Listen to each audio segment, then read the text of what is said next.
A question we need to ask is, how much can we trust the operating systems and the applications that we use? Well, we know with 100% certainty that all of them contain security vulnerabilities and bugs. One approach to avoid bugs is to create non-complex systems, but this is infeasible.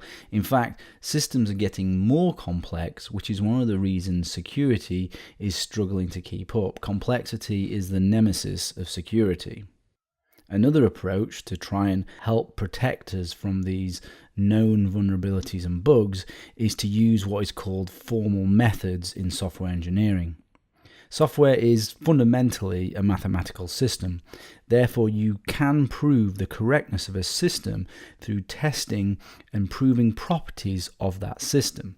This way, you can provide complete evidence of correctness, meaning no matter what inputs the system receives, it will always compute the right values. This isn't a new concept. This formal process was originally performed by human mathematicians, which was feasible on programs with 50 lines of code or so in the past, but with today's systems containing millions of lines, it's impossible for a human to do. But what has happened recently is that both algorithms to proof and the computer power have improved enough that computers can do the proofing for us. Unfortunately, currently only the most critical software goes through formal methods like air transportation or process control systems. Formal process is still too time consuming and cost prohibitive for most systems. So most software testing today doesn't provide complete evidence of correctness proven mathematically. So we have to accept the risk of security vulnerabilities and bugs and mitigate accordingly, because we know security vulnerabilities and bugs will exist. It will exist in operating systems, it will exist in applications, it will exist in hardware, and it will exist in the tools that we use. So to mitigate this, we need to distribute trust, we need to reduce attack surfaces, we need to create isolation and compartmentalization and build layers of defenses. This will protect us from the bug-ridden code.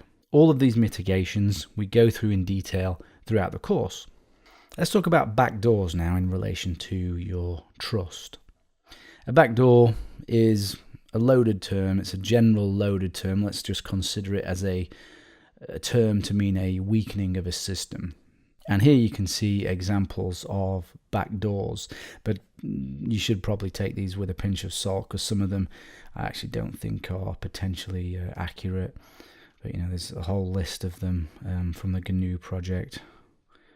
Potential backdoors in phones and applications, operating systems, etc., routers. Backdoors can be introduced by accident through human error or on purpose by an adversary.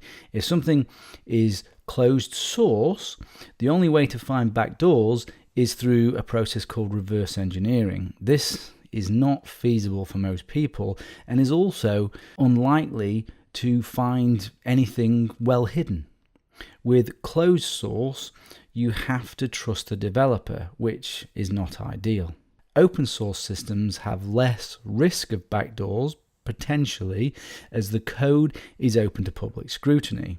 But using open source does not automatically prevent backdoors, which a lot of people think, and it certainly doesn't prevent security vulnerabilities that can be used as backdoors.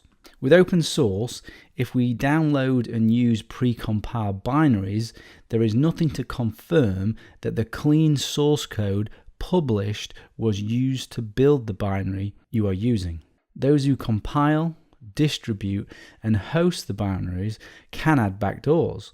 The binaries and signatures could be replaced by an adversary. Even if you create your own binaries from source code, there is no guarantee that there is no backdoor.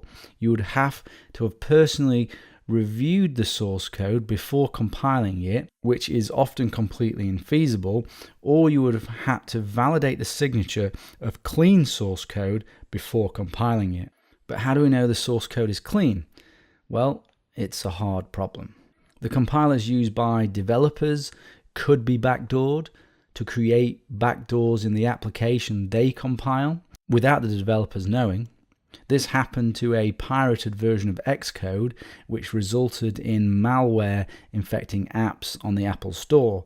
Developers of the apps were oblivious that they were adding malware when compiling using this pirated version of Xcode. You will get backdoors forced onto you by legislation from nation states, which is an imminent problem. And backdoors can be very, very sneaky too, and difficult to spot. Just the slightest deliberate or accidental change in code can create a vulnerability, and it can create a backdoor.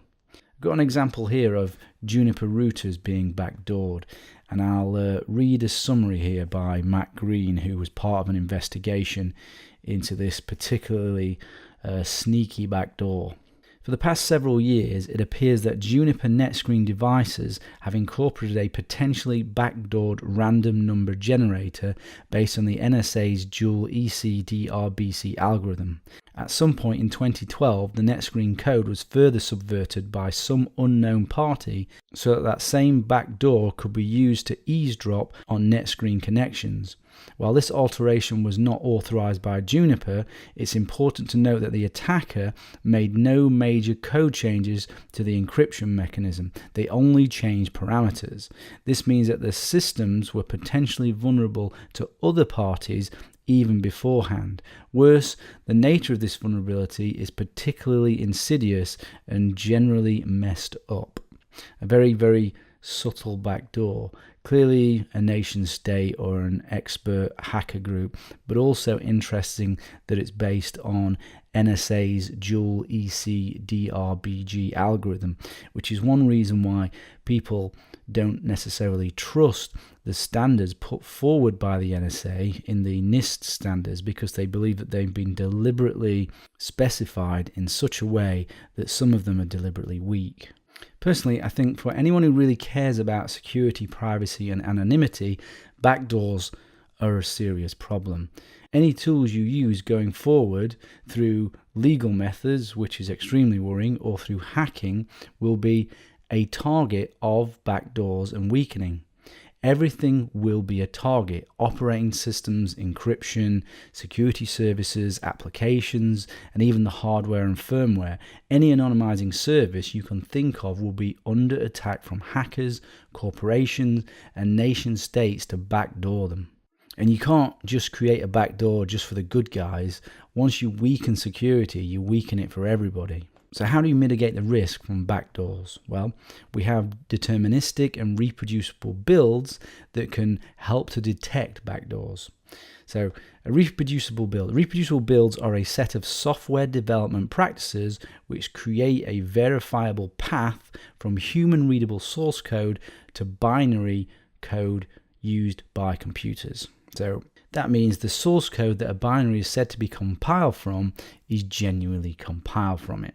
With reproducible builds, multiple parties redo builds independently and ensure they all get exactly the same result. But this is easier said than done. The build system needs to be made entirely deterministic, and the build environment should either be recorded or predefined. Users also need to be able to validate the results. They need to be given a way to recreate a close enough build environment, perform the build process, and verify that the output matches the original build.